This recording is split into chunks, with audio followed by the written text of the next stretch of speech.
भवानीवेश परिसरामध्ये नागोराव पोटे पाटील कुटुंबाच्या घरी 4 पिढ्यांची नागपंचमी परंपरा.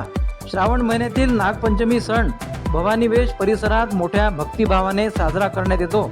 येथील नागोराव पोटे, गजानन पोटे, विनोद पोटे, नारायणराव पोटे, साहेबराव पोटे यांच्या घरी गेल्या 4 पिढ्यांपासून सुरू असलेली नागपूजेची परंपरा यंदाही उत्साहात संपन्न झाली. श्रावण महिन्याच्या पहिल्या दिवशी गंभीर शेष महाराजांची तीर्थस्थापना करण्यात येते. यानंतर पुढील 5 दिवस धार्मिक विधी, पूजन आणि नागोबाच्या बाऱ्याद्वारे पूजन करण्यात येते. या 5 दिवसाच्या कालावधीत नागोबाच्या बाऱ्या म्हणण्याची पुरातन परंपरा आजही येथे जपली जाते.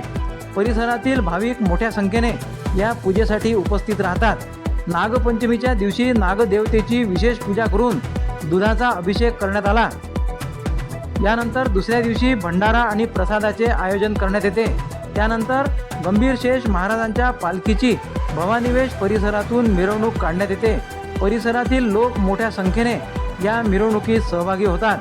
या मिरवणुकीत महिला, पुरुष आणि लहान मुलांचा सुद्धा सहभाग असून भक्तिगीते आणि पारंपरिक ढोलाची दिंडी, बासरी यांचा वापर असतो.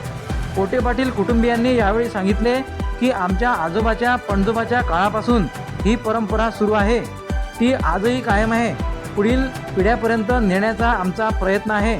या 5 दिवसाच्या धार्मिक सोहळ्यामुळे भवानीवेश परिसरातील संपूर्ण वातावरण धार्मिक आणि उत्साही होते.